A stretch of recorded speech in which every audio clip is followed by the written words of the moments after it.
교회 내 이런 뭐 공금 유용 내지는 횡령 이런 문제들이 많이 벌어지고 있고 또 본당 차원에서 그런 것들이 비일비재한 거로 나름 알고 있는데요. 아마도 교회가 혹은 교회의 주체인 성직자, 수도자, 평신자 이런 모든 분들이 수행이 부족해서 그런 건 아닐까 이런 고민도 좀 잠깐 해보게 됩니다. 그래서 아무튼 오늘 주제는 제1 주제가 수행과 공동체, 그리고 제2 주제는 수행과 사역 실천, 이 두 가지 주제로 진행을 할 겁니다. 먼저 오늘 첫 번째 강의를 맡아주실 박교 신부님을 소개하겠습니다.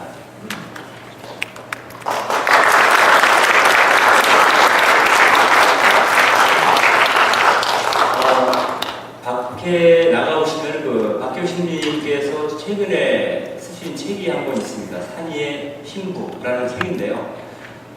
그 책이 신부님께서 단양의 산이의 마을을 건립하시고 생활하시면서 느낀 여러 가지 이야기들이 담겨 있고요. 그래서 쉬는 시간에 좀 구입을 하셔도 좋을 것 같습니다.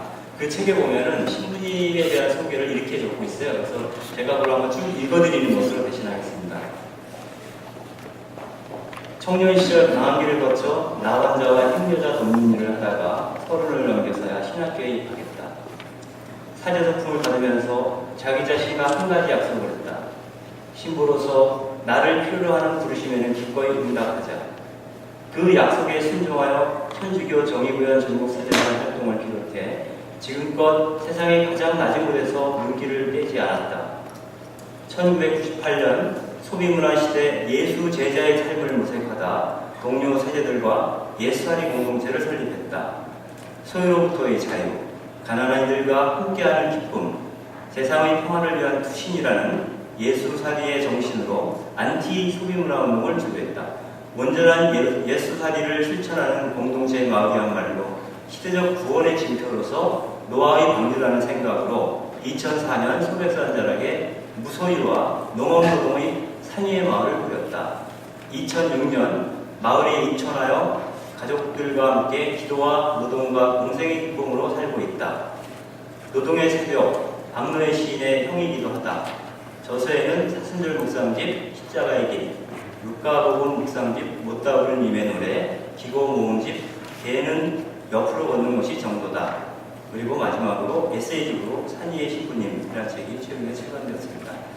앞으로 1시간 정도 신부님 강의를 듣고 지지응답을 이어가겠습니다. 감사합니다. 참여주님,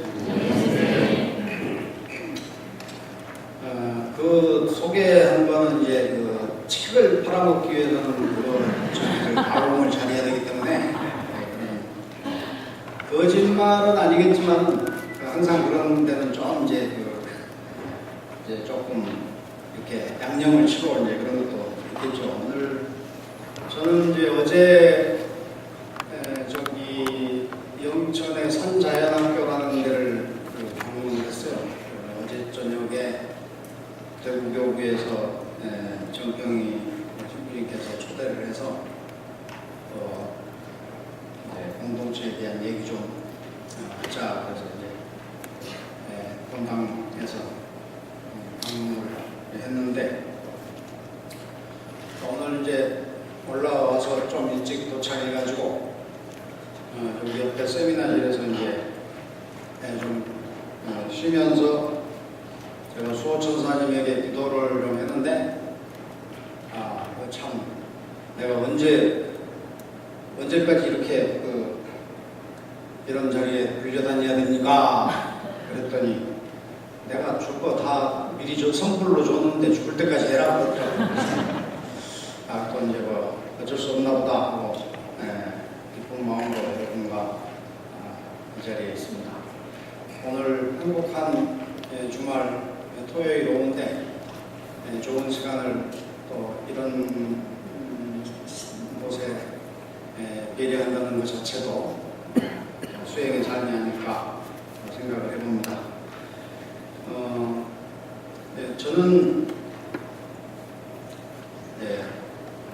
지금 여기에서 특강을 한다고 하는데 수행이라고 그래 수행이란 말을 내세우길래 그래서 조금 뜻밖이었어요. 수행이란 말을 또 제 스스로 다시 한번 질문을 하고 왜 요즘 같은 때 수행이란 말을 꺼내면서 특강을 이렇게 하려고 하나 그런 생각을 해봤었습니다. 그러니까 프랑스의 유명한 시인 폴 발레리의 말처럼 우리가 생각하지 않고 살면 자기가 사는 대로 결론을 맺게 되고 그것을 자기 신념화하고 그래서 그 신념화를 또 관찰하려고 하는 그런 속성이 있다. 우리는 늘 자신을 반성하고 성찰하고 우리가 사는 삶에 대해서 늘 질문하면서 살아야 된다. 그런 하나의 가르침이 아닐까 생각합니다.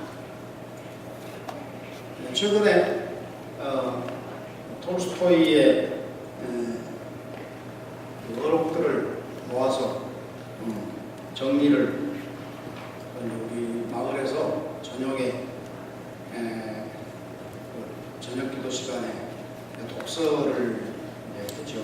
독서를 2개를 하는데 하나는 성물도에 있는 거 하고 또 하나는 공동체 성장 책에서 이렇게 하는데 단조로운 것 같고 계속 반복되니까 매일 같이 하니까 그래서 이제 좀 조금 더 다양성을 좀 갖춰볼까 해서 톨스토이의 그 사상과 믿음을 정리를 해서 저녁 독서에 적합하도록 편집을 좀 하고 있습니다. 그러니까 톨스토이가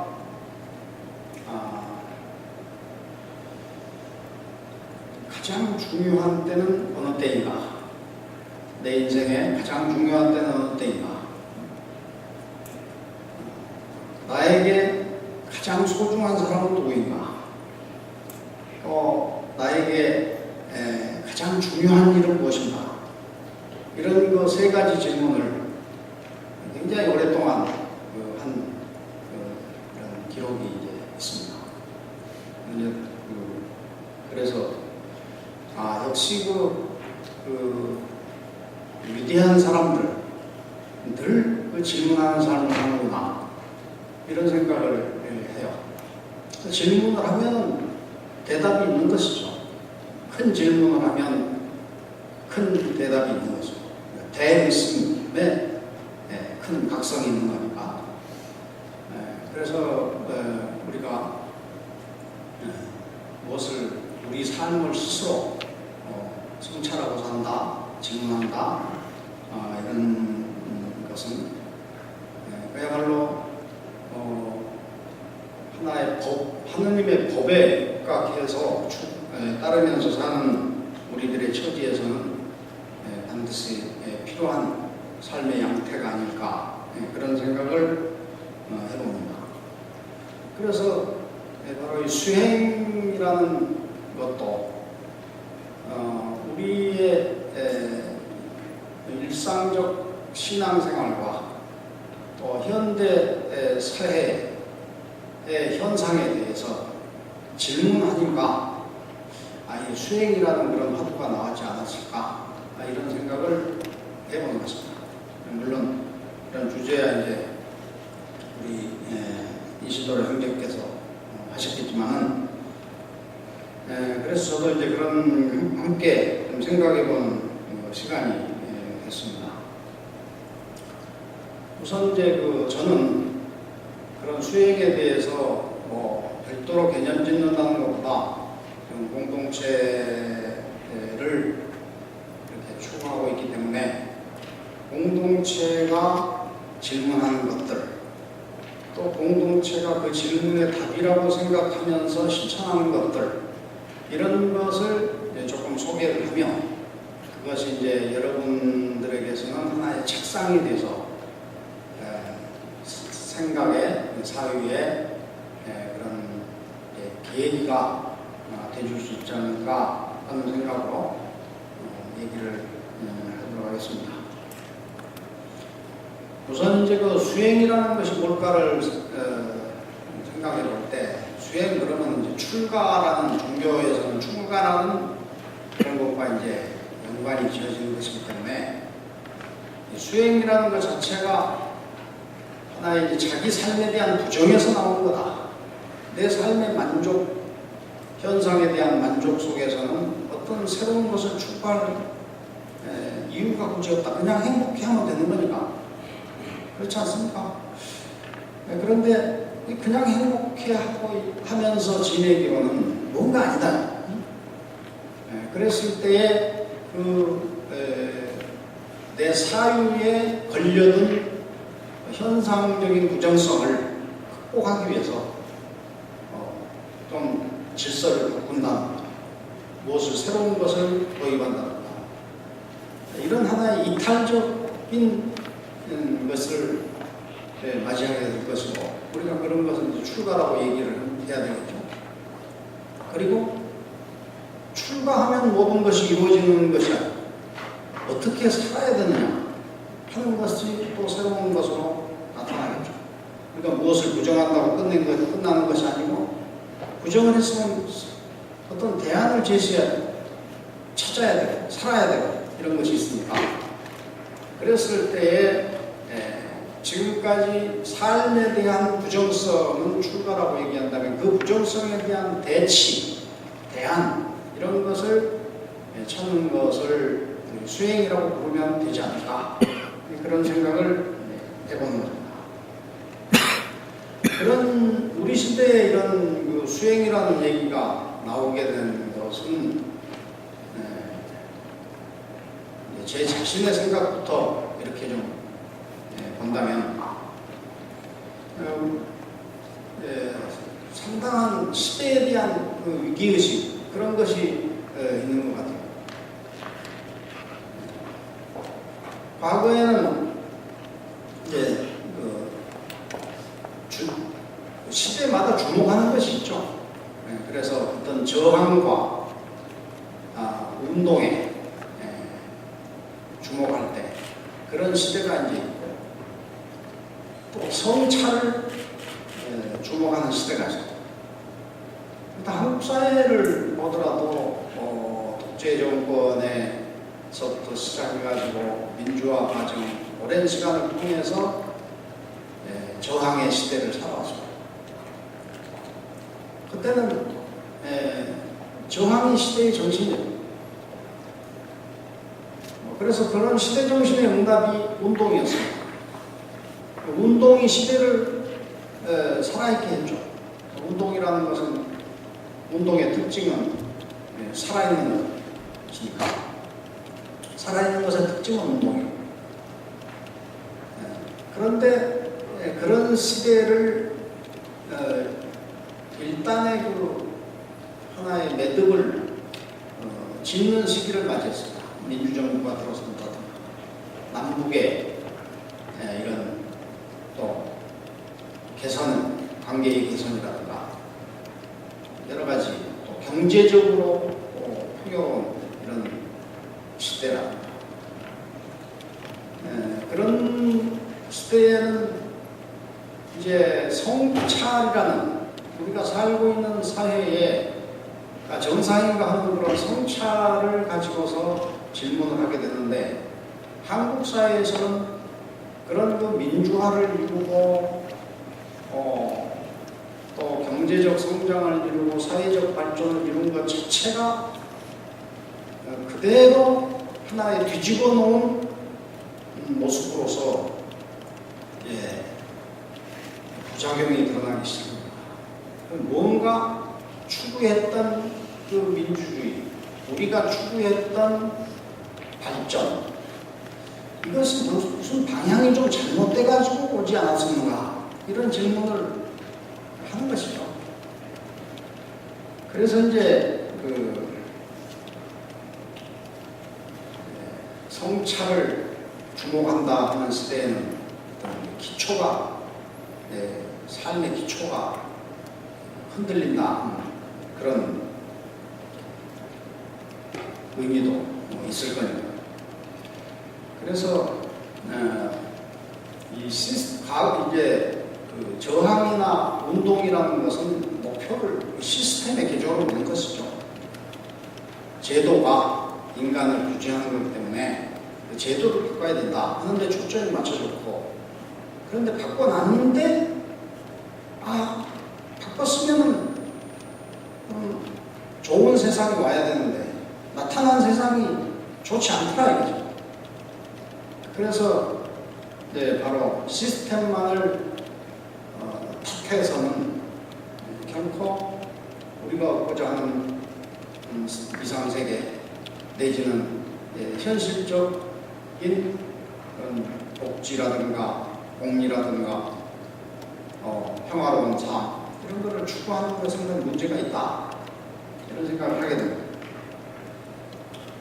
그런 이유와 연관돼서 한국 사회에서 그런 저항과 운동을 이끌어온 그 힘은 지성의 활동, 지성인들이 주도된 활동에 있었다고 이렇게 봐야 되죠. 그래서 참 이제 작년 이영희 교수님 돌아가시면서 돌아가신 부음을 듣고서 갑자기 제 마음속에도 한국의 이제 지성이 눈 감았다, 이런 생각이 딱 들어요. 그런 이영희 교수라든가 그런 많은 분들을 대표로, 그런 분들을 대표로 하는 이 지성들의 세계가 이렇게 그 운동의 결실과 함께 무엇인가 어떤 그 사회가 건강한 모습으로 등장하게 하는 데까지 기여가 됐어야 하지 않은가, 이런 생각을 하는데, 실질적으로는 그 지성에 결합되어 있는 많은 운동가들이라든가 이런 일단의 그 운동 세력들이 시스템 안으로 많이 들어가 있는데도 불구하고 우리 이 사회 제도라는 것이 좋아지지 않았다. 운동이 해체되면서 대체적으로 이제 운동에 종사하는 사람들은 그 세 가지 방향으로 가게 됐죠. 한 팀은 정치 쪽으로 이제 빠진 팀이 있고, 또 어떤 팀은 이제 기업이라든가 내가 운동을 하지 않았더라면 갔을 뻔한 그런 삶으로 가고, 나머지 세 번째 팀은 생태, 공동체, 환경 등 새로운 운동을 찾아서 갔고, 그런 이제 세 가지 갈래로 갔다고 생각이 되어지는데,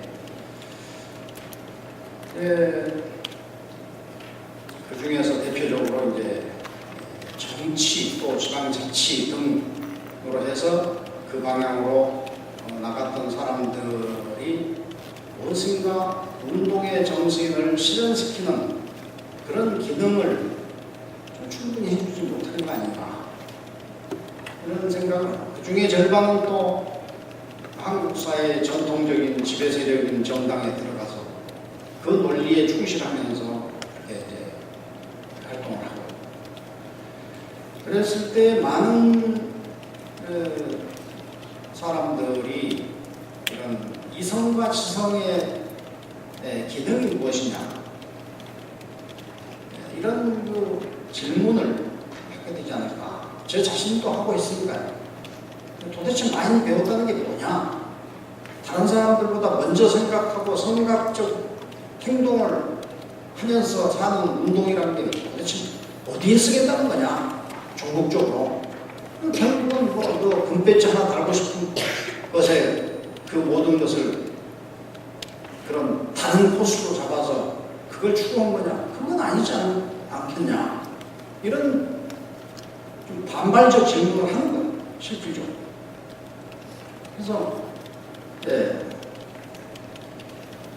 그런 이제 신뢰가 많이 이제 무너진 그런 측면이, 또 하나는 이제 경제 발전의 문제인데, 한국 사회가 지금 이제 이명박 대통령께서 대통령에 당선되신 것도 경제를 내걸고서 당선이 되셨습니다. 마치 국민들은 우리의 그 경제를 복구시켜주는 내지는 새롭게 이끌어주는 잘 살게 해주는 메시아를 만난 듯이 묻지마 선출을 했습니다. 지금도 저는 이제 다음 이렇게 막 이명박 대통령 정부 하에서 너무 많은 것들이 일방적으로 엉망이 돼버린 것을 보고 다음 대선 무렵에는 이 도덕이라는 것이 화두에 오르지 않을까. 윤리라는 것, 정신이라는 것, 그런 세계가 이 국가를 세우는데 중요하다는 이런 하나의 그 성찰적 화두로 대두되지 않을까 그런 생각을 했습니다. 그런데 요즘 그 돌아가는 것을 보면 전혀 단 한 사람도 어떤 국민 도덕과 윤리와 정신 세계를 강조하는 후보들이 아무도 없는 것 같아요. 무슨 뭐 친노라고 하는 사람들조차도 다 마찬가지입니다. 그런 걸 보면서 우리 국민들이 그 사람들이야 자기 생각이 없는 사람들이거든. 정치한 사람들은. 그럼 무슨 생각이냐? 국민들 생각을 가지고 자기 생각으로 얘기하는 것일 뿐인 거예요. 근데 국민들이 끝까지 경제만 물고 늘어지면 어느 정치인도 도덕에 대해서 얘기하지 않습니다. 표가 나오는 것을 얘기를 해야 되지. 그 사람들은 뭐 다른 거 없잖아요. 이제 그런 측면에서 볼 때 이제 이 경제라는 것이 굉장한 관심이 있는 거죠. 근데 이 경제 시스템이 좀 뒤쪽에서 다시 얘기를 하겠습니다. 단순히 우리가 뭐 제조업을 살리고 수출을 해서 무역을 하고 어떻게 하고 해가지고 뭐 성장률을 높이고 이런 것이 전혀 아닌 경제 체제 속에 우리가 이제 편입이 되어 있는 건데 그런 그 경제 발전 세계화의 그 경제 발전이라는 것이 그 이제 뭐 어떤 사람들은 그 종국에는 뭐 금융자본이 있고 그 뒤에는 뭐 유태인들이 있고 뭐 아슈케나지 출신들이 있고 뭐 여러 가지 얘기들을 다 해요. 근데 결국은 어떤 얘기를 하더라도 그것은 전 세계를 단일화시키는 그런 체제고 그 단일화시키는 체제의 어떤 결정들 뭐 은행기가 뭔 결정을 한다 누가 뭘 한다 어떤 결정도 이 대한민국 단양 산골짜기에 사는 사람의 삶까지 영향을 미친다. 모든 영향. 그러니까 거기에서 생각하는 것이 우리를 장악하고 있는 전체적인 제도만 있고 힘만 작용하고 있고 사람이 없잖아요. 그 힘이라는 거, 제도라는 게 무엇을 위한 것인가? 사람의 삶을 위한 것인데 그들이 위한다는 삶이라는 게 뭐냐? 없지 않냐?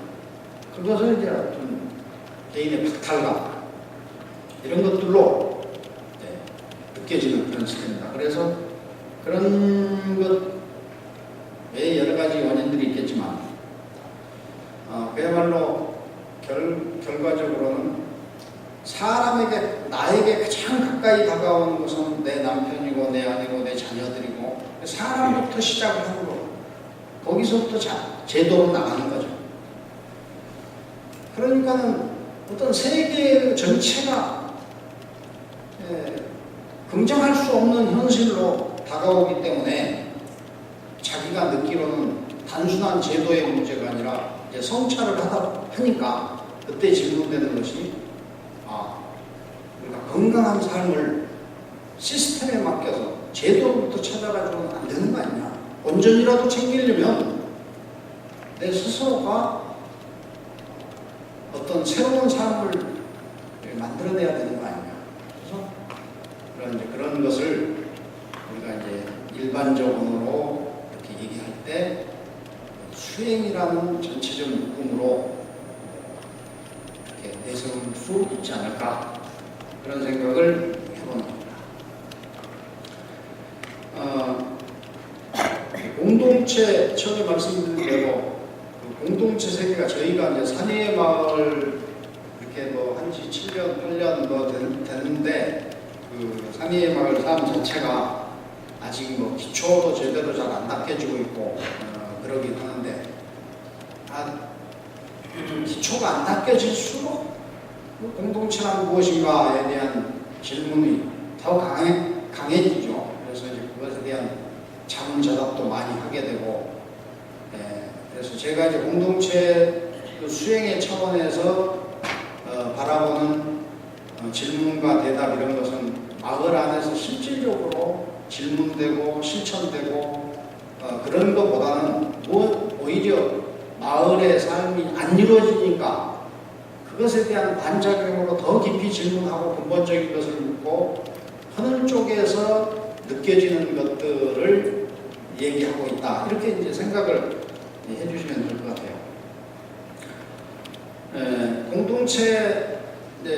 공동체를 쉼터라는 표현을 많이 쓰고 있습니다. 실제로 크리스찬 공동체에서는 커뮤니티라는 말보다 쉼터라는 말을 쓰고 있죠. 어떻게 보면 커뮤니티라는 말이 너무 이제 일반적이고 정치적 표현들로 많이 쓰여지고 있기 때문에 그런 거 아닐까도 생각이 들고요. 또 신학적 의미, 쉼터라는 것은 노아의 방주를 연상케 하는 그런 개념이 되겠습니다. 그래서 쉼터라는 표현을 쓰는데 피난처. 그래서 쉼터라는 것은 항해하는 배가 풍랑에 엉켰을 때 가장 가까운 곳으로 대피를 해서 풍랑이 멎을 때까지 정박하는 그런 곳을 쉴터라고 그럽니다. 그래서 이제 공동체 사회라는 것은 현실에 대해서 부정하는 것은 말할 것도 없고 살아야 되겠다, 도망가자. 그래서 이제 일종의 피난 의식으로 가는 것. 그래서 현실 도피적 성격이 있죠. 그래서 무슨 이게 현실 도피가 아니다 어쩌다 그렇게 얘기할 필요는 없고 현실 도피적 성격을 갖는 것이 공동체다. 그런데 그 현실 도피라는 것은 살려고 하는 생각이 있는 사람만 도망을 간다. 앉아서 죽을 사람은 도망갈 필요가 없다. 그래서 현실을 도피하고자 하는 사람들은 희망을 가진 사람들이다. 이렇게 이제 얘기를 할 수가 있겠죠. 그래서 공동체에서는 어떤 주어진 삶에 대한 우리가 이제 철학의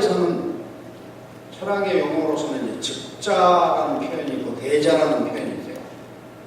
즉자적이다. 이럴 때는 생각 없이 삶으로서 다가오는 것에 대한 내 감정, 내 느낌, 나 반응 그런 것을 이제 즉자적이다 하고, 대자적이라는 것은 그런 것들 이게 뭐지 하고 질문하면서 이렇게 대응하는 것을 대자적이다 이렇게 표현을 합니다. 공동체 삶이라는 것은 하나의 이제 어떤 영성적인 이념적인 측면에서 볼 때는 대자적 삶을 추구하는 사람들이다. 적자적인 삶은 어떤 다가오는 문제에 대해서 이렇게 충실하게 산다는 것과도 같죠. 실질적으로는 이렇게 나한테 다가오는 것에 대해서 내가 충실하게 대응한다. 그거는 어떤 반성적 차원 이런 것과 관계없이 하나의 성품에 관한 문제이기 때문에 어떤 충실성을 갖고 사는 것. 그러니까 충실하게 사는 사람도 실질적으로는 적자적 삶을 살고 있는 경우가 많다. 또 스스로 자발적으로 그런 삶에 대해서 스스로 업그레이드를 이제 해나가는 즉자적인 삶이 다가오는 대로 사는, 예를 들어서 성을 상품화하는 이런 이제 사회 풍조가 나타나면 사람들이 청소년 수요자들이 누구이건 간에 그것을 스스로가 그 성 상품을 업그레이드를 계속 시키는 거예요. 그러니까 이제 이제 인터넷이라든가 이런 거를 통해 가지고 어떤 동영상들이 이렇게 이제 제시가 됐다. 그거를 보는 사람들은 그 시청자가 누구든 간에 그것을 스스로가 업그레이드 하는 겁니다. 그러면서 서로가 암묵적이고 그러면서 동의를 하고 이런 형태로서 살아가게 됩니다. 대자적인 삶이라는 것은 무엇이 나타났을까? 그러니까는 하나의 그 야한 동영상이 나타났을 때 뭐 사람이 다 이런 걸 보고 그러는 것이지 이게 사람의 모습이지 뭐 너나 나나 다 가지고 있는 모습을 드러냈을 뿐인 것이지 이렇게 이제 보면서 합리화하고 암묵적으로 이제 가는 이제 그런 것이 반면에 대자적인 삶이라는 것은 그것은 이것이 무엇일까? 이것이 무엇을 우리에게 가져다 줄까? 그런 걸 질문을 하는 거죠. 핸드폰이 나타났다. 그러면 집에서 받는 전화를 또는 공중전화에서 해야 되는 전화를 내가 아무 데서나 한다. 이건 나의 삶을 어떻게 바꿀까? 약속을 굳이 철저히 하면서 몇 시까지 어디 무슨 벤치 앞으로 등등 하지 않아도 되겠구나. 가면서 서로 하면 되니까 이런 새로운 생활이 나타나겠구나. 또 위험할 때는 아무 데서나 구조를 청할 수 있겠구나. 뭐 등등 여러 가지가 있죠. 또 스마트폰이 나타났다. 그러면 이게 스마트폰이라는 게 뭐냐? 재밌긴 한데 그냥 인터넷을 이때만하게 큰 컴퓨터를 몇 대만하게 들고 다니는 거구나. 생각을 할 수가 있죠. 대자적인 생각. 그러면 근데 왜 우리가 인터넷을 실시간 인터넷으로 접하고 살아야 되느냐라는 질문을 한다면 이제 스마트폰의 본질을 이제 꿰뚫을 수가 있게 되죠. 내가 인터넷을 할 기회가 전혀 없다. 집에 가도 없고 학교에 가도 없고 그렇다면 좋은 기능이 될 거고 집에 가도 있고 학교 가도 있고 어디서든지 할 수 있고 그런다면 내가 굳이 호주머니에까지 컴퓨터를 놓고 다녀야 될 이유가 있느냐 이런 질문을 하게 될 거 아니에요. 그래서 어떤 다가온 삶에 대해서 너 누구야?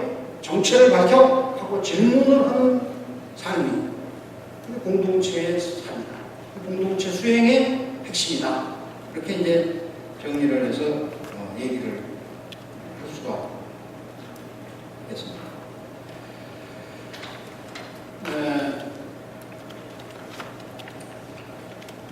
제가 이제 다른 데서 좀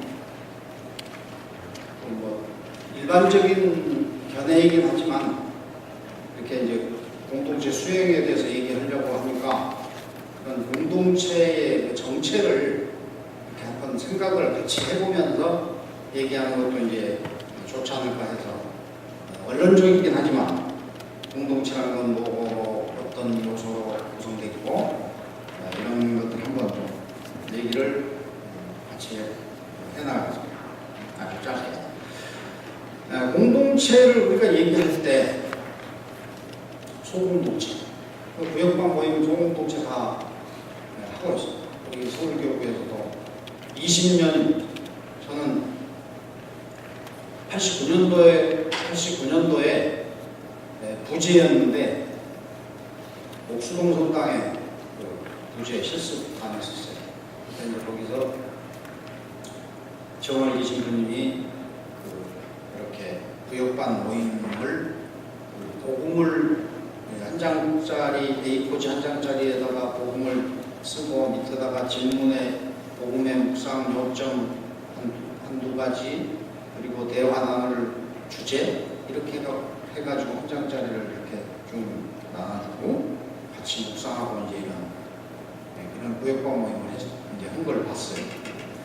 그리고 소공동체 운동이 이렇게 이제 수입이 돼서 그 운동과 이 정월 계신부님이 본당에서 시도했던 그것을 결합해가지고 서울교구의 소공동체 운동의 이제 기초로 이제 삼았죠.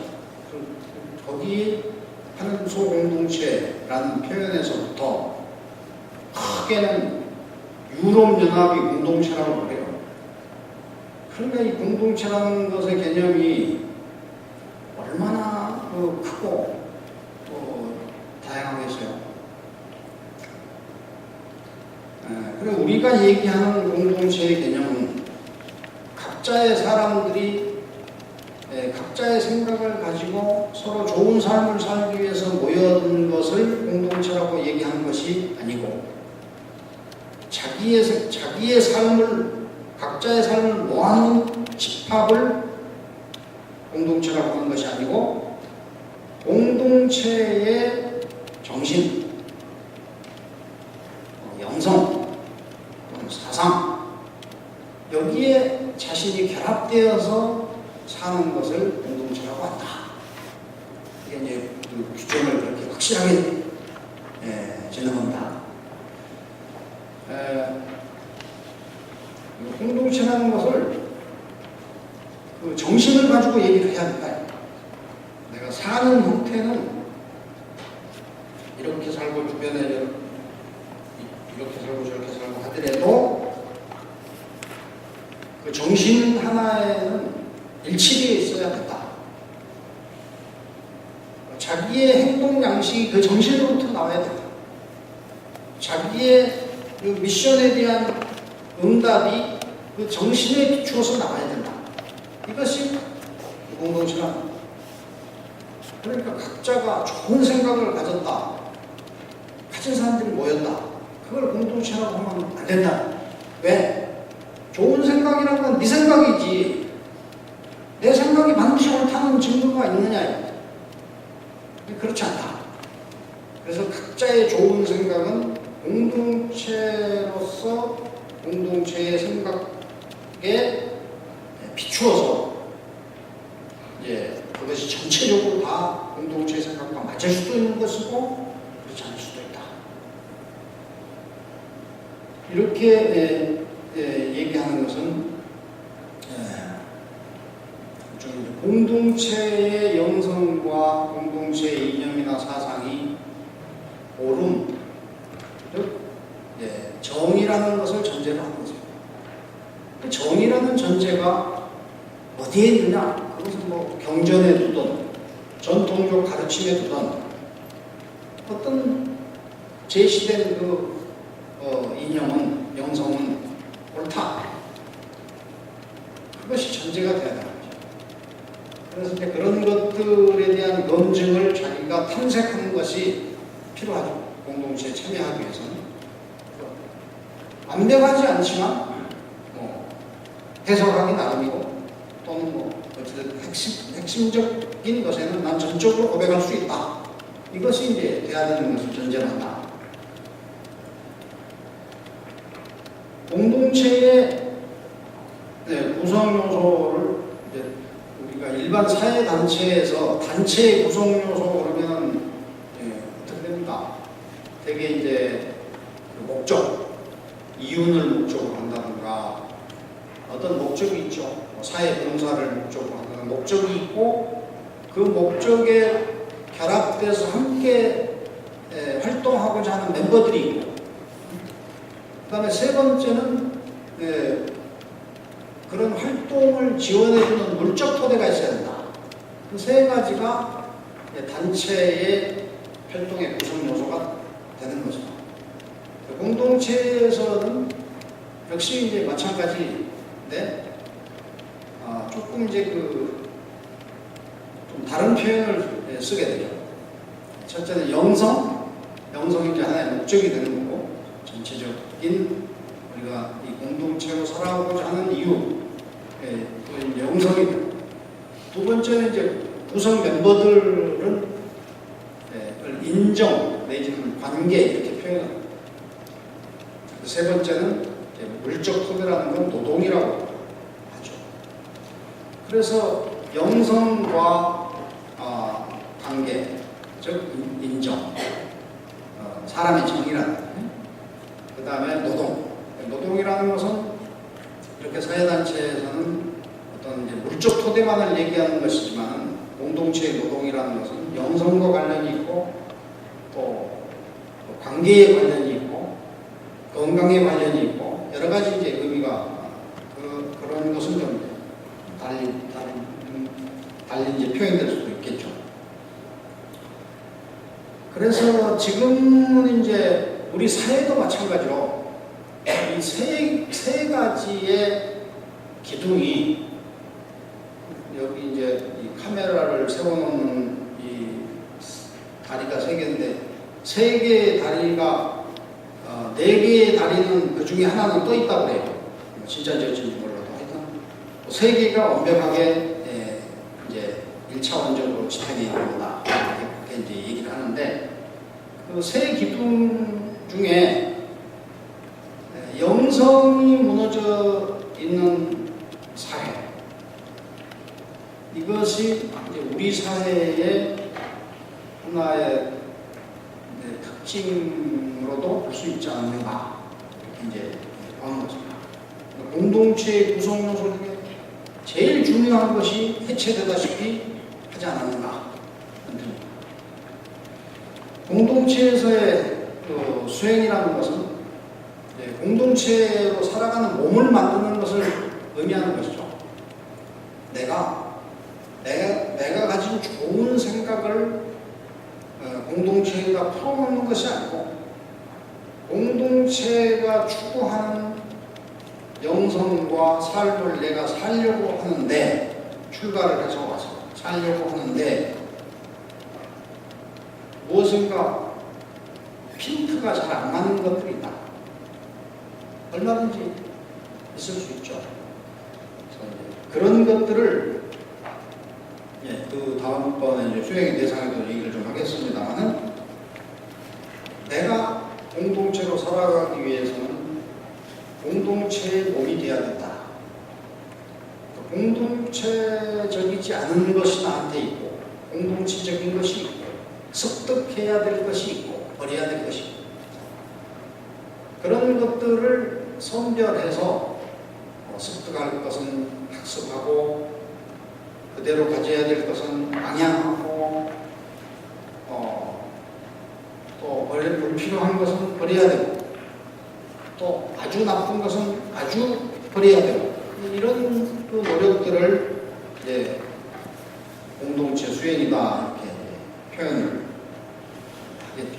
개인의 차원에서는 사소한 교양에서부터 덕성, 지식 그런 모든 것들 공동체 수행에 가장 중요하게 이제 여기는 것은 새로운 것을 얻는 것 그리고 자기한테 있는 것을 키우는 것인데 그것을 이제 함양과 앙양이라고 표현합니다. 먹음을 함, 드높일 앙. 그래서 함양이라는 것은 나에게 없는 것은 공동체의 몸으로서는 필요한데 나에게 없는 것 그거를 내가 습득하고 받아들이는 것 그걸 함양이라고 하고 앙양이라는 것은 드높인다 내가 나한테 있는 조그만 것을 성장시킨다 작은 것을 크게 하고 낮은 것을 높은 레벨로 올리고 이런 것을 이제 앙양한다 그런 것을 그래서 이제 공동체 수행 원리에 해당되지만 함양과 앙양의 원리에 의해서 공동체 수행으로 다가간다. 우리 전통적인 그리스도교의 그 수행 원리, 자꾸 이제 이 주제가 수행이라고 이렇게 해놔가지고 내가 계속해서 수행이라는 말을 쓰는데 하여튼 뭐 수련이라고 해도 좋고 뭐 훈련이라고 해도 좋고 우리 각자 좋은 대로 생각합시다. 하나의 원리가 있습니다. 가장 기초적인 그 수련이라는 것은 우리가 예비자 교리를 통해서 신자가 되는 것이죠. 영세반 신앙인이 되는 것. 그랬을 때 한 비신앙인이 신앙인화하는 그 과정에 교리반이라고 하는 것이 있겠죠. 그 교리가 하나의 원리가 있다. 내용으로 본다면 신론, 그리스도론, 교회론 이렇게 세 가지 차원이 있죠. 그런데 그것이 이제 개인에게 내면화시키는 그 원리는 정화와 조명이라는 거죠. 정화와 조명. 굉장히 이제 우리 교회에서는 중요한 그 개념이에요. 정화라는 것은 이제 미리 말씀드린 것과 같이 자기가 가지고 있는 것 가운데에서 제거시키는, 정화시키는 것이 많겠죠.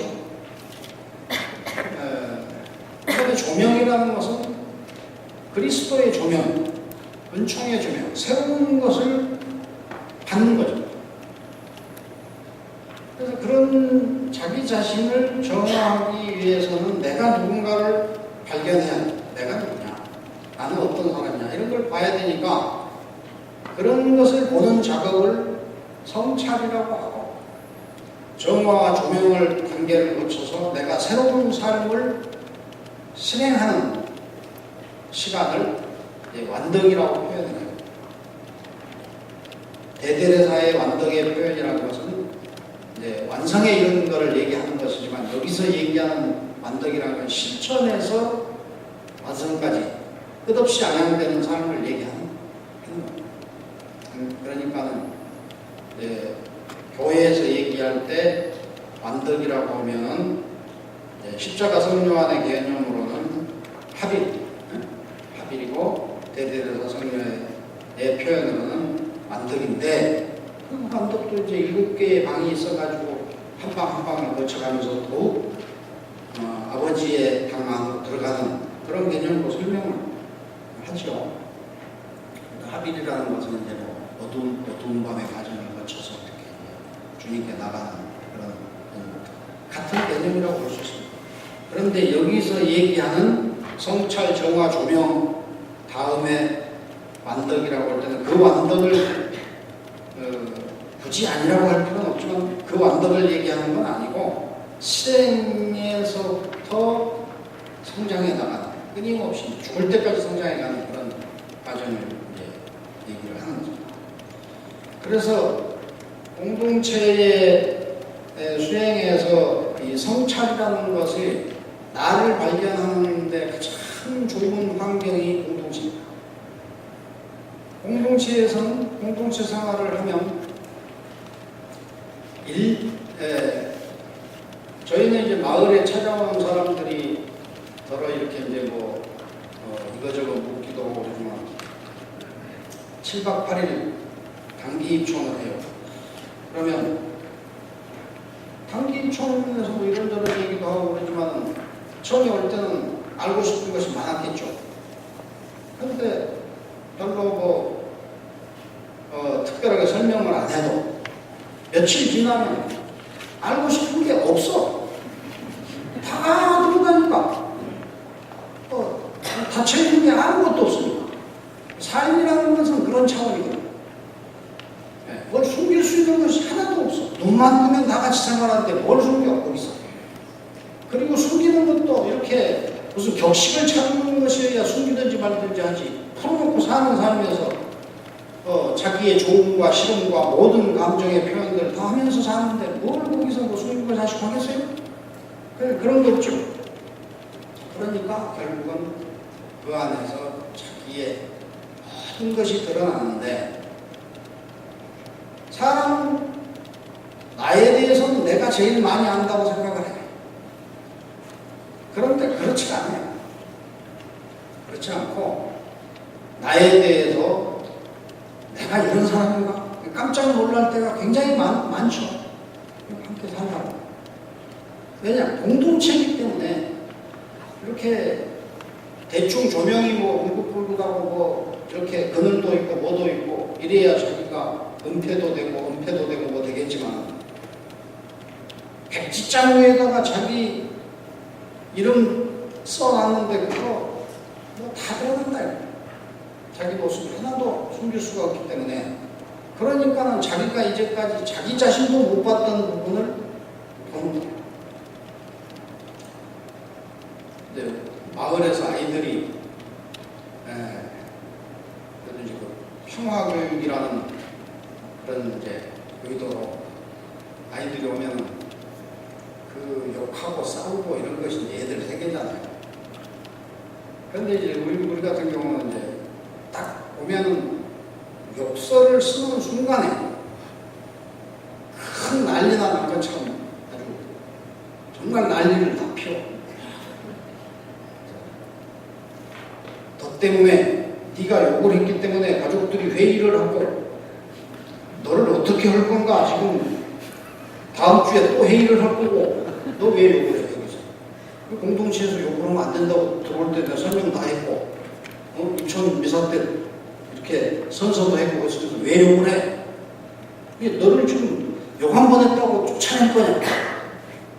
한번 용서해 줄 거냐? 지금 결정을 해야 된다. 난리를 피워서 이제 아무것도 아닌 걸 가지고 왜 저 난리를 피울까 하는 생각을 하게. 이게 교육 방식이고. 현재 아이들이 그 영화라든가 이런 데에서 너무 일반적으로도 사용하지 않은 욕설을 너무 많이 해요. 또 실제로 어떤 이제 중고등학생들이나 어떤 세계에 보면 실제로 그렇게 욕을 하기도 하고.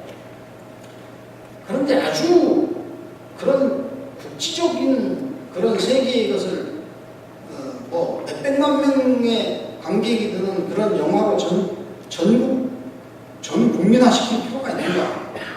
나는 그것은 영화인들이 돈벌이보다는 좀 더 이것도 하나의 세상에 도덕을 세우는 기능으로서의 영화라는 걸 생각해 줬으면 좋겠어요. 그쪽에 종사하는 사람들. 근데 애들도 그런 애들이 욕을 많이 하는 애들이 있죠. 그런 그 욕을 이제 하는데 그걸 가지고 이제 나중에 어머니나 아버지하고 얘기를 하면 어떤 경우는 우리 애는 욕할 줄 모른다. 얘가 욕을 해가지고 지금 난리가 나고 있는데 욕을 할 줄 모른다니. 그럼 불러 데려다 놓고 앉아서 너 솔직하게 얘기해봐. 너 욕하냐 안 하냐? 욕한다. 언제부터 욕을 했냐? 초등학교 1학년 때. 엄마는 우리 애는 욕할 줄 모른다. 자기 자녀에 대해서. 그러니까 이 공동체라는 것은 내 자신, 내 모습, 내 남편의 모습, 내 아내, 내 자녀, 어떤 상황에 내가 어떻게 드러날지 모르는 나의 모습을 보여주는 학교예요. 공동체가. 그래서 이제 그 자기를 발견하기에 아주 어떤 사람들은 자기 모습에 자기 모습을 인정할 수 없어가지고 그냥 즉시 나가버린 사람도 있어요. 그 사람이 실수할 수도 있고 뭐 성깔 부릴 수도 있고 평소 때는 아주 점잖은 사람 같았지만 뭐 상말을 할 수도 있고 뭐 그런 거 아니겠어요? 그런 걸 인정하면서 야 내가 이렇게까지 살아오지 않은 사람이었는데 이런 좋은 삶이라고 해서 내가 찾아왔는데 이 안에서 그런 갈등을 대하면서 내가 이런 모습이 있었구나. 또 내 자녀가 서울에서 살 때는 전혀 이러지 않았는데 여기 애들과 함께 모여서 사니까 이런 모습이 나타나는구나. 그런 것을 보고 나는 원래 좋은 사람이고 내 자식은 좋은 사람인데 좋은 아이인데 이 공동체에 와서 이 문제가 드러났다 하면서 그 문제를 공동체에다가 전가시키는 사람이 있고 그 중에 몇 명은 야, 참 나의 이런 모습을 보게 해주다니 이대로 갔으면 내 자녀가 중학교, 고등학교 갈 때까지 욕이라는 걸 할 줄 모르는 아이로 내가 보고 살 걸 갖다가 이걸 나한테 가르쳐 주다니 공동체가 참 고맙다. 이렇게 생각을 할 수도 있죠. 이런 것들이 이제 하나의 공동체가 주는 삶의 성찰의 위대한 그런 이제 기능이 있지 않나 생각을 해요. 그래서 그런 것을 통해서 공동체의 삶에는 이러한 몸을 가지고 살아야 된다. 그런데 나의 몸은 이렇다. 내가 공동체의 몸을 갖기 위해서는 나는 어떤 것들을 수행을 해야 되겠다. 나는 10년 후에 나의 모습은 이렇게 돼야 되겠고 적어도 내가 20년 후 공동체에 산다면 내가 말 한마디도 안 해도 모두가 통하는 그런 정도의 수행력을 가져야 되겠다. 뭔가 어떤 구체적 모습을 가지고 적어도 내가 5년 정도 후부터는 공동체에 찾아오는 사람들한테 공동체 삶이 무엇인가를 가르칠 수 있는 그런 사람이 돼야 되겠다. 나를 보면은 처음에 공동체에 들어온 사람들이 나를 모델로 살아갈 수 있는 그런 걸 일부러 이제 그렇게 이제 목표적으로 설정한다는 것이 아니라 제3자의 눈으로 볼 때 그렇다는 거죠.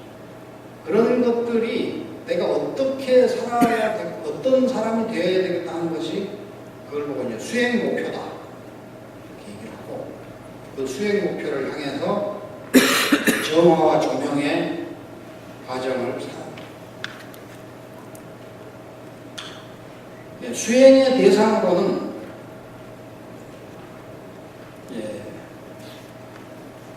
본성적 욕구, 사람의 본성적 욕구는 식욕과 수면욕과 성욕 그 세 가지의 욕구는 가르쳐주지 않아도 생리적으로 가지고 태어나기 때문에 엄마가 젖을 빠는 법을 가르쳐주지 않아도 젖을 빨 줄 알고 잠자는 법을 가르쳐주지 않아도 잠을 잘 줄 알고 이 세 가지에 안 가르쳐줘도 잘하는 것은 그것을 창조주께서 그런 가르침을 주지 않고 탄생하게 해놨다 한다면 그것이 살아날 수 없기 때문에 개인의 몸이 성장하는 데는 반드시 필요한 요소는 먹고 자는 것도 똑같죠. 사람이 못 먹는다, 입맛이 없다. 입맛이 없다 그러면 어디 아픈 거죠. 잠이 안 온다. 돌아버리겠죠. 그러니까 이제 성욕이 없다. 사회가 구성이 되겠어요? 우리 시대로 끝나는데. 그래서 그 세 가지의 욕구는 안 가르쳐도 하는 욕구인데 이 세 가지에 태어날 때 가는 생리적인 본성적 욕구가 복수의 사람들, 즉 다수의 사람들 또는 사회적 관계로 대면했을 때 소유욕과 명예욕과 지배욕이라는 형태로 도달한다. 그러니까는 식욕은 소유욕의 형태로 가고 수면욕은 명예욕의 형태로 가고 또 이 성욕은 지배욕의 형태로 간다. 그래서 톨스토이의 그 가르침에는 그런 게 많이 나오더라고요. 먹는 것에 대해서 식탐에 조심해야 식탐, 식욕에 대한 아주 굉장히 그걸 막 범죄식이에요. 고기를 막 탐한다든가 양념을 뭐 많이 하고 막 음식에 데코레이션을 해가면서 뭐 이렇게 하고 이런 것을 대해서 굉장히 범죄시해요.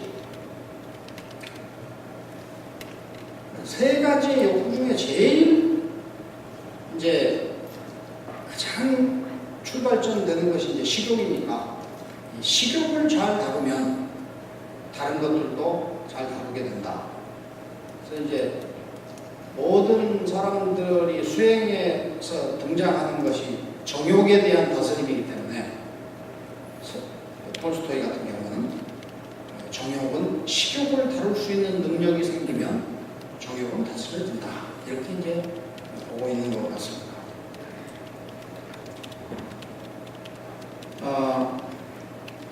노자께서 하신 말씀 중에 자연은 남는 것을 덜어서 사람을 먹여 살리는데 사람은 가진 것을 더 채우려 다른 사람 것을 빼앗는다.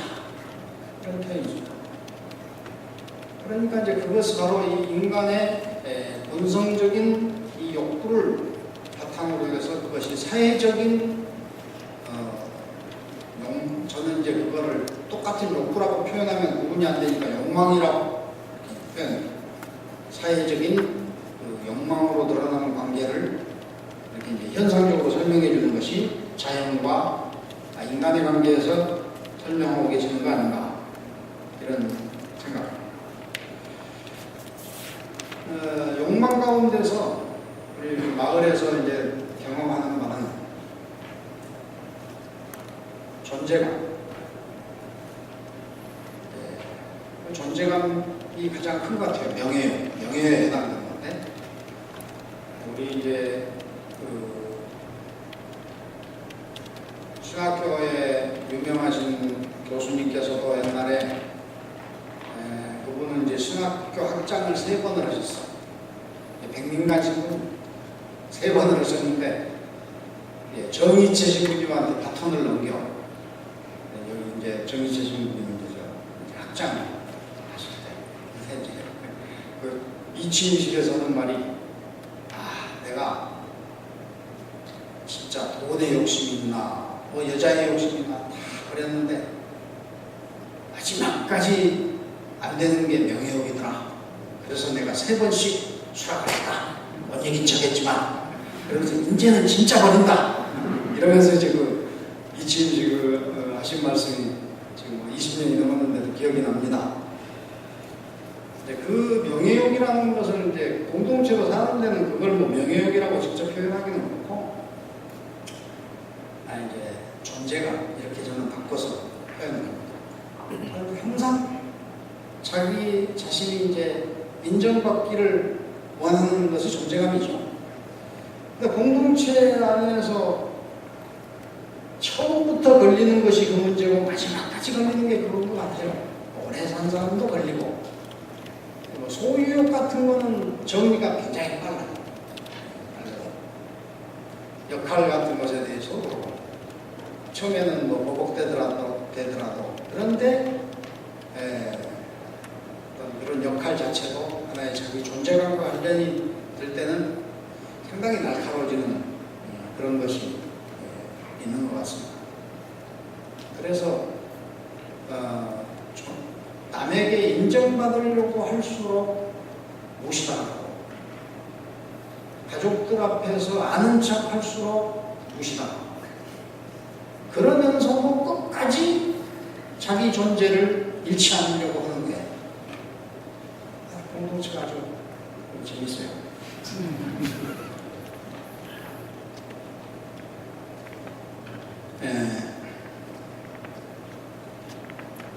우리 시대가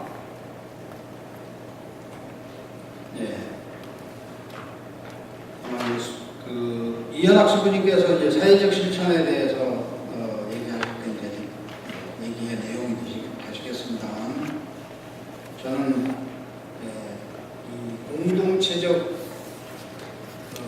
수행이 사회적인 차원에서는 하나의 이제 대안의 삶을 찾는 그런 형태로 나타나지 않는가 그런 생각을 하고 있습니다.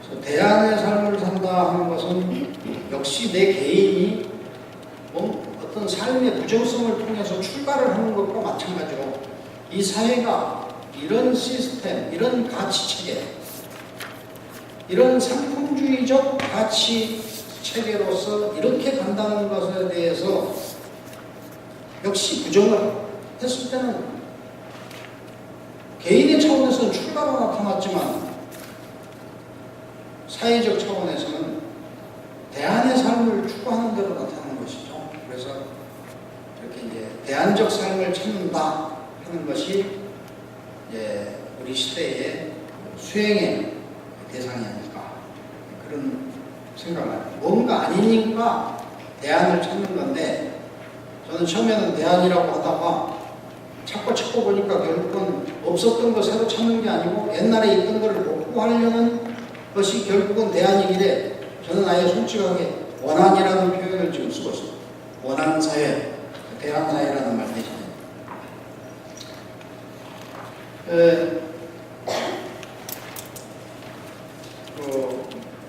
제가 수도원 관련된, 수도회 관련된 분들 만날 때마다 또 여러 주교님들과 대면할 때마다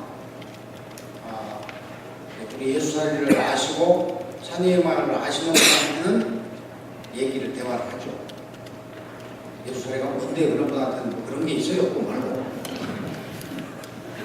대체적으로 얘기를 할 때는 이제 구체적인 이 시대의 대안을 찾는 것이 사목의 중요한 초점이 돼야 될 것 같다. 옛날에는 세상을 도구화시킨다는 그 무기를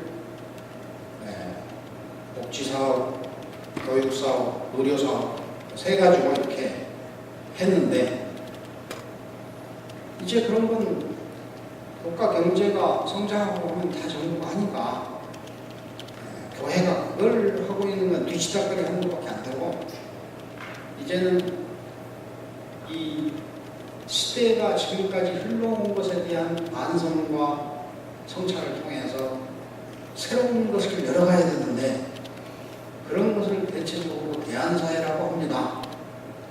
그래서 대안교육, 대안학교, 대체의료 여러 가지 개념들이 있는데 기업도 사회적 기업 하는 형태 이런 식으로 근데 그런 것을 꼭 정부가 대안학교에 대한 지원 법안을 통과시키고 조금은 그때서 이제 그 교회 학교 쪽에서 이렇게 뭔 내용인 거 들여다보면 그래가고는 안 되고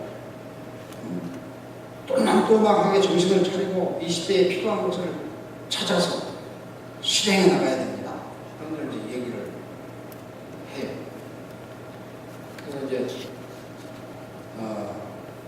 제가 그렇게 애를 써서 나타난 결과는 아니지만 그래도 부산교구에서도 그쪽에 돈을 40억씩이나 할애를 해서 지금 생태교육 공부와 전공부를 세우고 있고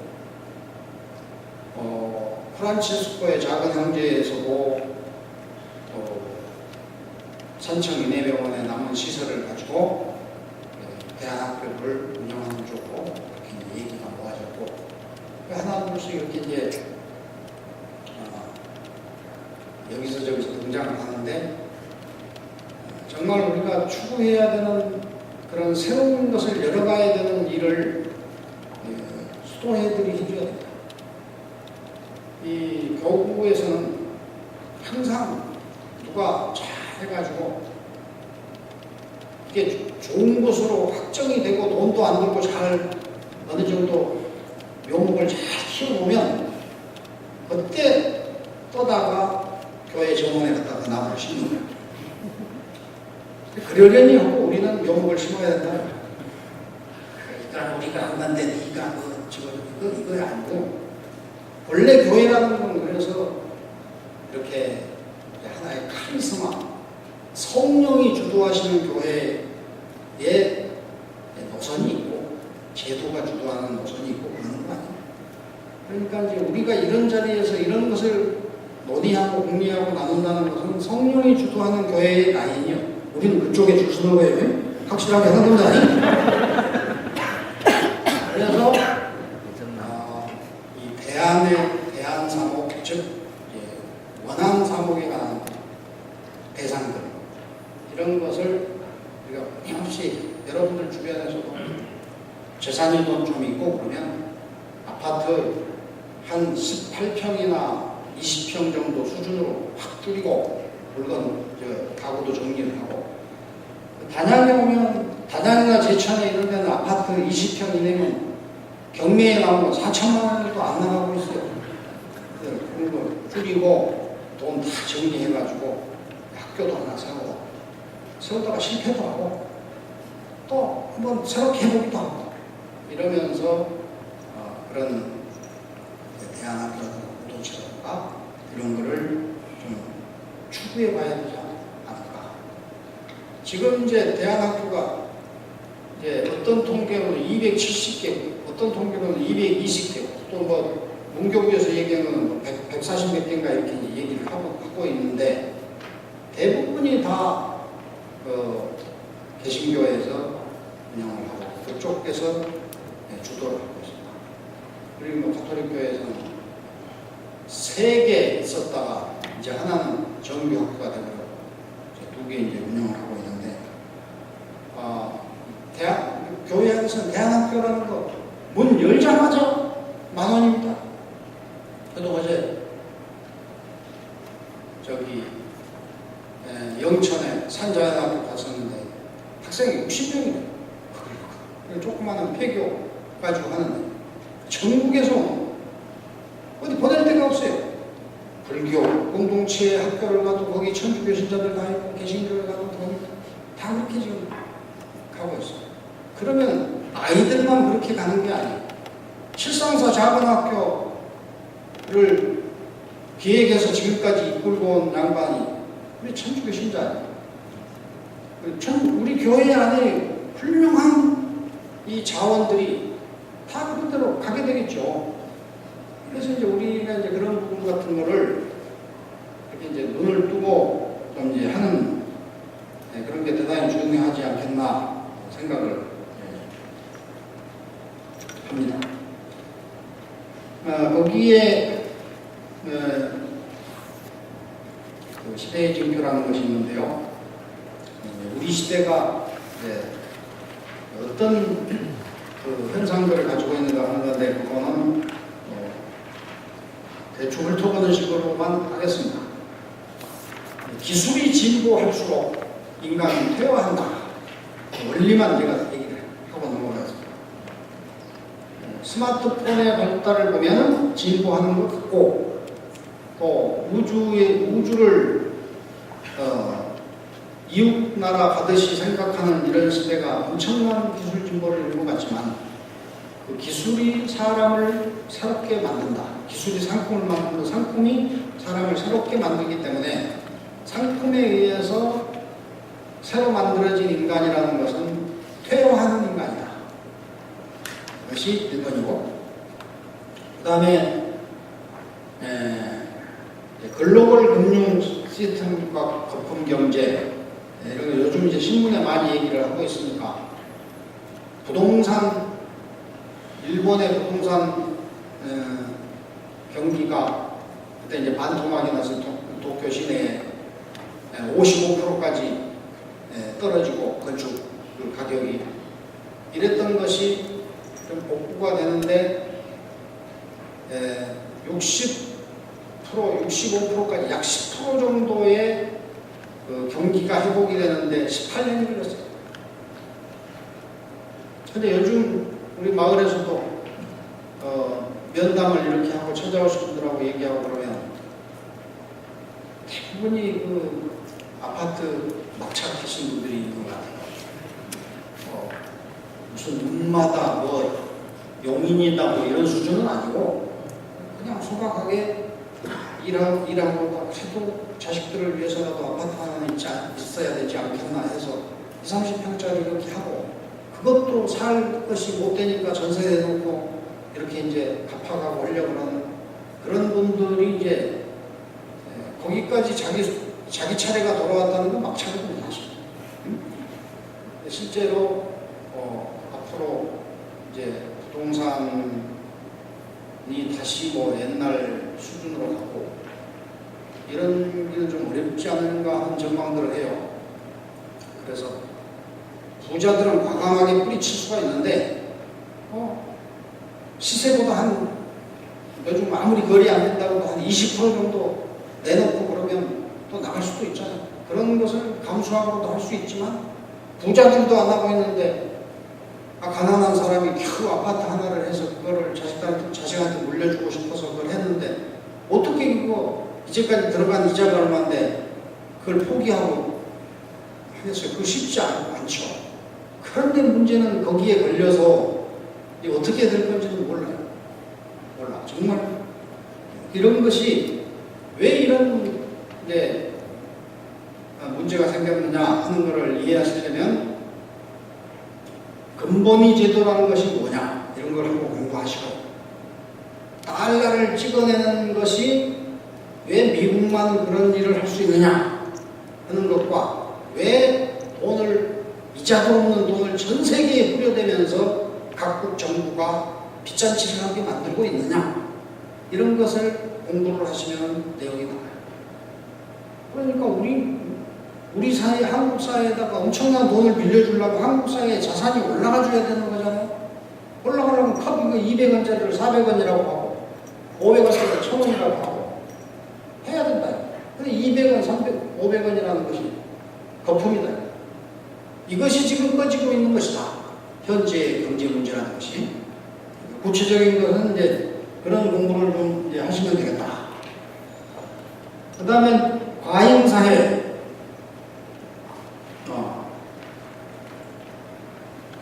과잉사회라는 것은 모든 것이 아주 사소하게는 하다못해 음식 하나라도 어디 가서 먹으면 남죠. 지금 부족하게는 안 하죠. 음식이라는 게 먹고 남아도 음식이 남아있어. 음식을 부족하게 했을 때 옛날에는 음식을 부족하게 했어도 또 남아. 왜? A를 차리느라고 남아. 남긴 남아. 근데 A를 차리느라고 음식이 남는 것과 더 이상 들어가지를 않아서 남는 사회는 굉장히 차별이 있는 사회예요. 우리가 모든 것이 남아 넘치는 사회에 지금 살고 있는 거예요. 그런 것을 이렇게 차도 넘치고 넘치지 않는 걸 한번 찾아보는 것이 중요해요. 오히려 더 쉬워요. 넘치지 않는 걸 찾아보는 거. 자발적 노예화와 자기 착취가 옛날에는 노동이다 이런 것도 다 강제 노동입니다. 그래서 억압이라는 것이 외부로부터 와. 나 인간답게 노동하고 싶다. 노동 조건을 개선해달라. 휴일을 쉬게 해달라. 그것을 위해서 싸워. 노동 근로기준법을 지켜라. 그런데 지금은 나 휴일에도 일할 수 있어. 나 휴가 안 가. 그러고 일을 해. 그러니까 결국은 과거에는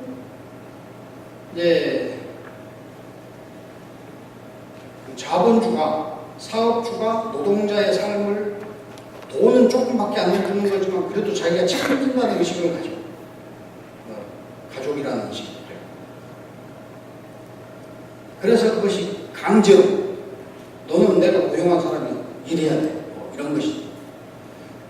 그런데 지금은 그렇게 하면 안 되는 시대죠.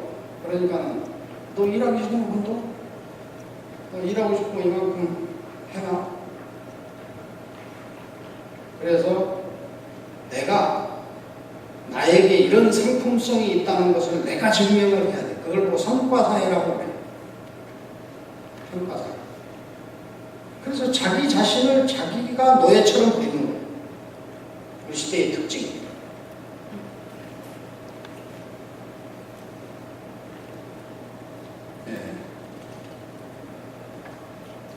저는 이런 모든 그 시대의 대안을 뭐 찾는다고 해서 공동체로 살고 있지만 그 공동체의 핵심은 대가족 제도의 사회입니다. 우리 사회가 출생부터 사망까지 모두가 그 상업주의의 손길에 의해서 장사꾼의 손길에 의해서 출생하고 죽어간다. 태어나는 것 산부인과에 안 가고 산부인과 의사 손을 거치지 않고 태어난 사람이 몇 명이나 되겠습니까? 아이가 그렇게 해서 태어난 아이가 갑자기 밤에 열이 나고 그러는데 119 불러서 안 가는 사람이 몇 명이나 되겠습니까?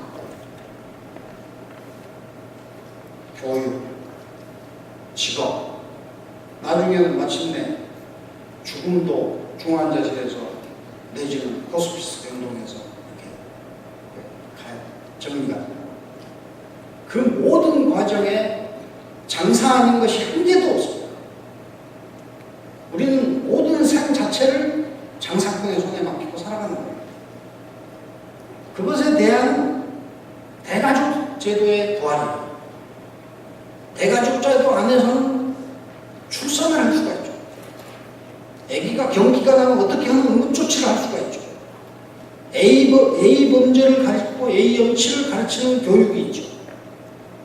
직업을 지금처럼 모두가 다 월급 받는 직업으로 나가지 않아도 누구 한 사람이 어떤 역할을 맡고 한 사람은 이런 역할을 맡고 해서 각자의 맡겨진 역할이 있기 때문에 그것을 또 해낼 수가 있죠.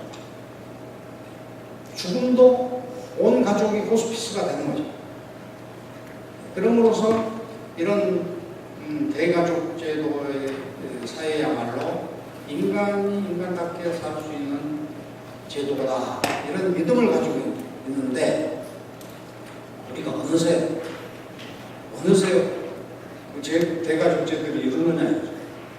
그러니까 필요한 대로 할머니도 오고 젊은 사람도 오고 다 모으면 산업도 농업으로 막 가는 이렇게 하면 그 안에 아기가 태어난 아기부터 노인까지가 함께 살면서 그 안에 자신들의 경험을 내어놓으면서 그걸 공유하고 살면은 그것이 하나의 이제 대안이 되지 않겠냐 그런 얘기가 되는 것입니다. 그런 대가족 제도와 함께 이제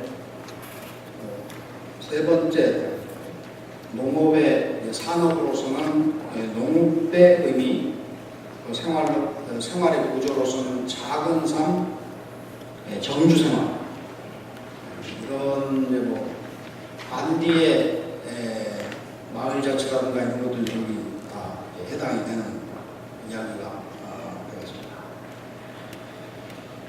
정주사회라는 것이 중요해요.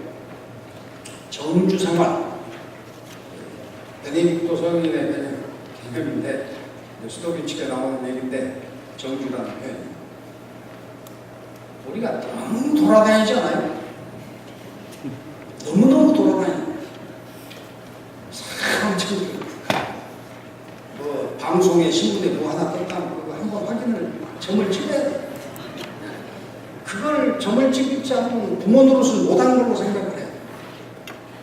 그러니까 전국을 이제 누비고 다니는데 그것도 이제 이런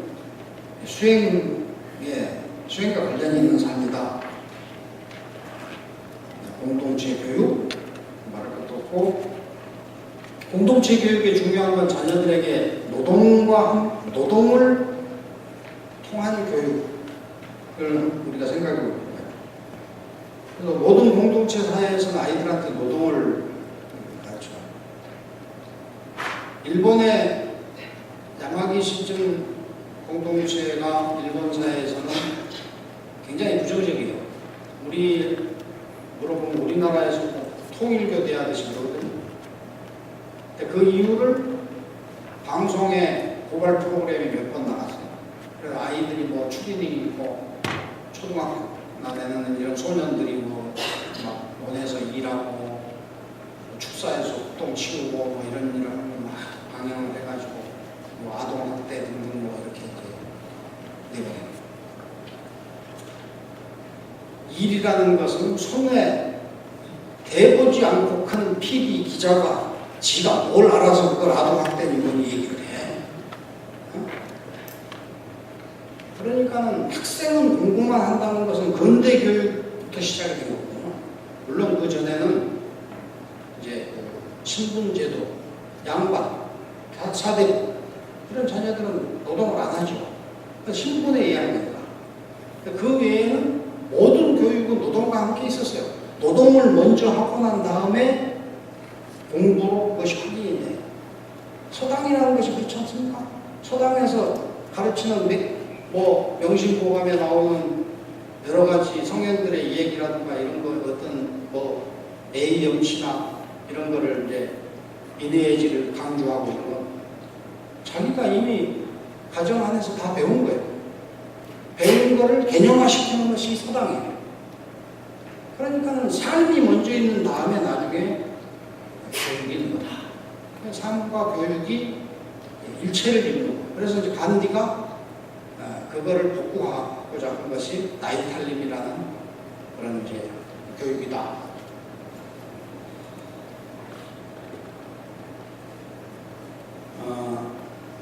끝으로 그 생애 주기 수정이라는 것이 있는데 생애 주기 수정이라는 것은 이제 우리가 정신 연령이 한없이 낮아지니까 사회적 역할을 담임하는 나이가 너무 늘어나요. 그래서 이제 4.19 때만 해도 그 4.19의 주도 세력이 고등학생이었지 않습니까? 50년 전인데. 그런 걸 보면 다 고등학교만 졸업하면 초등학교 교사 자격증 가지고 일반 학교에 다 나가서 교사 역할 했고 상업학교 나오면 다 은행 창구에서 일했고 주산 튀겨가면서 똑같은 일을 지금은 대학 출신들이 해야 돼 하고 있는 것이죠. 사회가 그만큼 후퇴한 거예요. 진보한 게 아니라. 적은 공부를 하고 큰 일을 해야지 진보지. 그렇지 않습니까? 큰 공부를 해놓고 작은 아파트 수리하는데 왜 대학 나오는 게 필요해? 그런 것을 볼 때는 그게 이제 그 생애 주기와 관련이 있다. 결혼이 늦는 것, 어렸을 때부터의 역할이 큰 역할이 확 낮은 나이로 내려와야 된다. 이런 거예요. 그래서 교육 기간이 줄어들어야 되고 직업이라는 것이 짧게 배워서 오래 써먹는 것을 직업이 돼야 된다. 지금은 배우기는 30살 넘게 공부를 해가지고 써먹기는 그저 한 10년, 20년 써먹구만. 그러지 말고 한 5, 6년 배워가지고 평생을 써먹잖아요. 농사 같은 거는. 그렇게 해가는 것이 정상이다. 결혼을 적어도 20대 초에는 결혼을 해야 된다.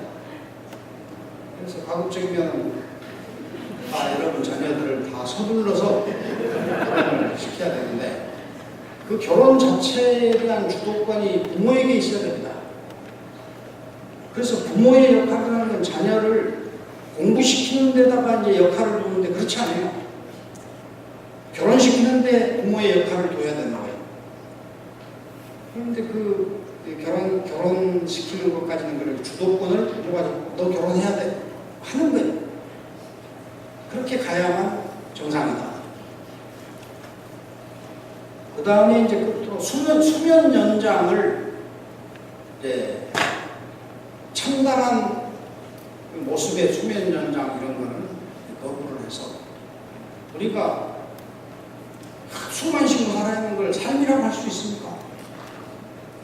그런 부분을 과감하게 꼬리를 잘라내버리면 자식들도 좋고 사회적 비용도 줄어들고 좋잖아요. 우리가 각자 여기 나가다가 서명해가지고 한 5년씩만 수명을 줄이자고. 그거를 그냥 중앙선실에서 꼴딱꼴딱 할 때까지 온 식구가 직장도 못 나가고 직장 가도 뭐 죄인 같고 이러면서 막 들여다보고 다 그러고 있어요. 너무 아니고 그래서 이제 그런 부분, 이런 것을 제가 이제 그 생애 주기 수정이라는 표현을 썼습니다. 생각은 햄릿처럼 하자.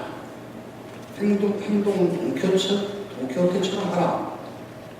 그런 것처럼 제가 여러 가지 수행, 사회적 수행, 개인적 수행 생각을 한번 실천이 되어야 되겠다. 그래서 저의 마지막 말씀으로 이런 수행이 사회적으로 이루어진다면 어떤 현상이 나타나겠냐? 도시락과 전업주부와 농부가 늘어나면 우리 시대는 회복되고 있는 것이다. 이런 말씀을 애도로 전하면서 저희 얘기를 마치겠습니다.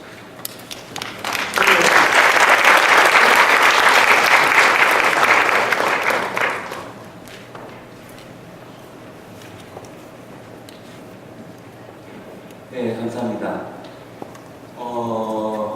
긴 시간 말씀 들었는데요. 5년씩 생명을 좀 반납하자고 말씀하셔서 문제적인 발언이 몇 가지 마지막 부분에서 있었던 것 같아요. 아무튼 여러분들 가운데서 질문 신부님께 받는 시간 잠깐 가질 텐데요. 전에 그 산위의 신부라는 신부님 쓰신 책 가운데에서 뒷부분에 죽음에 대한 얘기를 많이 하셨어요. 유언장도 미리 쓰시고, 그래서 자기 죽음의 관점에서 자기 생각을 다시 비춰보면 굉장히 새로운 어떤 성찰을 할 수 있겠다는 생각을 저 개인적으로 한 적이 있는데요. 여러분들이 신부님 말씀 들으시면서 더 듣고 싶은 이야기나 질문 이런 것이 있으면 해주시면 좋겠습니다.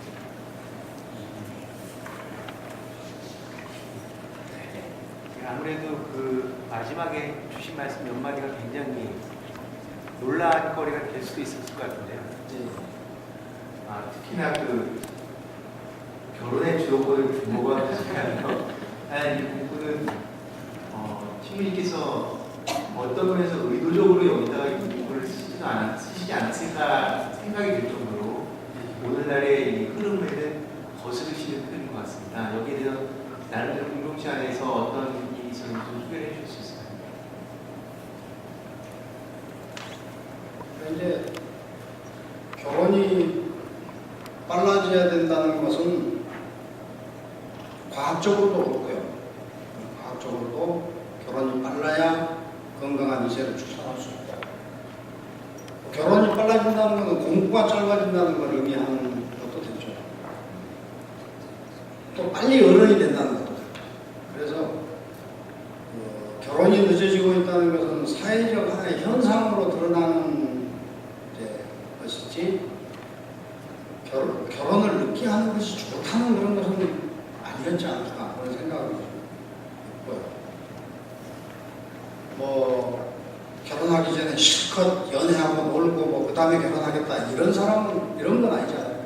사회 산업적 구조가 직장 생활이나 대학부터 해가지고 대학 졸업하자마자 직장 생활을 좀 해봐야 되겠고 등등 하다 보면 이제 이렇게 자연적으로 늘어나는 것이어서 저는 이제 가능하기만 하면 공동체에서도 결혼을 좀 빨리 하는 것을 이렇게 좀 시도를 하고 본인이 안 하겠다는 건 내가 거짓말 할 수는 없지만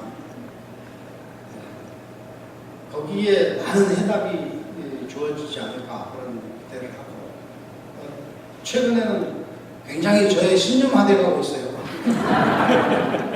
이제 저희 포인트는 일찍 결혼하자는 데 포인트가 있네요. 그 질문의 포인트가 주도권을 부모가 가져야 한다고 말씀하셨습니다. 그래서 이게 사실 저의 짧은 지식으로는 이 결혼을 통해서 계속 대를 이어간다는 게 마치 어떤 면에서 자신의 삶을 의식적으로 생각하지 않는 다른 동물들의 삶처럼 계속 후손을 이어간다. 이 관점에서만 결혼을 볼 경우에 이것이 받아들여질 수 있지 않을까. 그런 반대의 관점이라면 그건 어렵지 않을까 때문에 여쭤보게 됐습니다.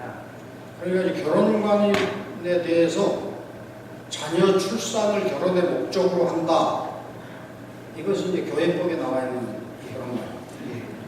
그리고 톨스토이도 같은 얘기를 하고 있고.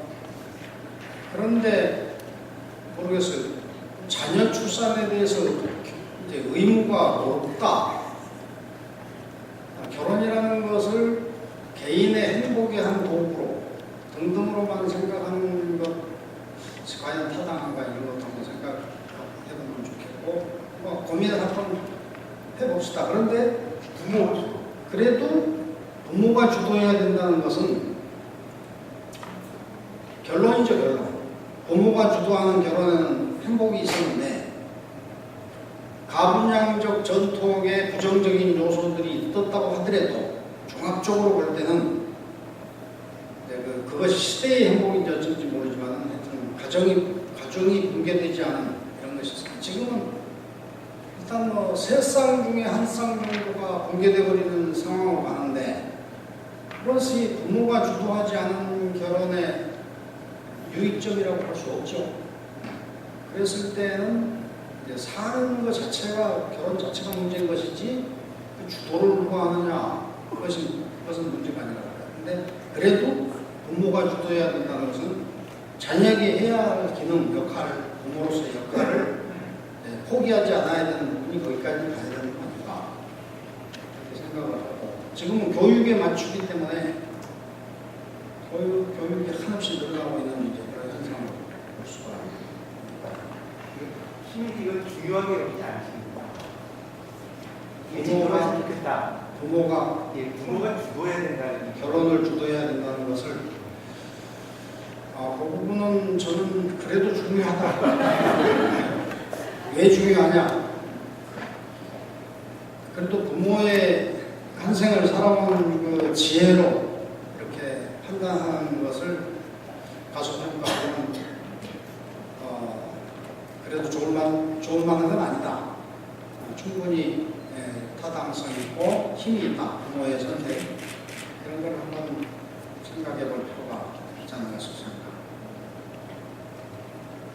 그런데 그대로 꼭 이루어진다면야 좋겠지만 아닌 속에서 우리가 지금 계속 얘기만 하고 있는 그것이 되겠죠. 예, 또 다른 질문 받겠습니다. 또 휴식하면서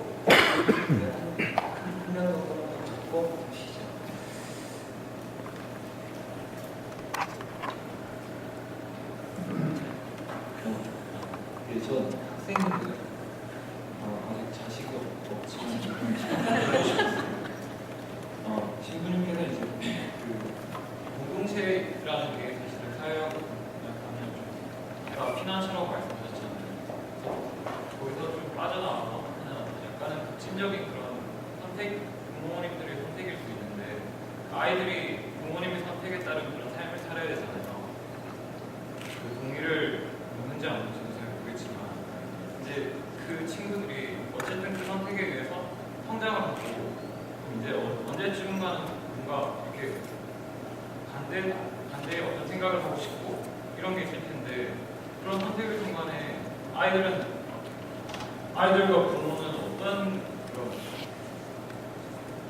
이야기를 하고 부모가 강제를 할 수 있는 영역은 어디까지 있고 아이들의 선택은 또 언제쯤 이렇게 실현될 수 있을지 그런 게 사실은 좀 궁금하거든요. 이건 너무 부모의 강제가 될 수도 있다고 생각을 해요. 저기 질문의 요시가 약간 잘 안 나오는데요. 그런 얘기인가요? 어떤 일을 결정할 때 부모가 관여할 수 있는 범위는 어디까지이고 그 자녀가 선택하거나 결정할 수 있는 범위는 어디까지인지 혹시 아마 그 결혼에서 주도권 얘기랑 연장해서 또 질문이 나오는 것 같은 느낌이 드네요. 좀 구체적인 것보다 내가 포괄적으로 그냥 대답을 할게요. 유년기에 부모가 하는 역할은 몸을 만들어주는 거고, 소년기의 역할은 습관을 만들어주는 것이고, 청소년기의 역할은 정신을 넣어주는 것이다. 청년기는 사상을 넣어주는 것인데 그건 부모가 넣어주는 것이 아니라 본인이 집어넣는다. 그렇게 이제 해요. 저는 이제 교육에서는 자유가 주어지는 때가 있고 전혀 자유가 주어지지 않은 시기가 있어요. 예를 들어서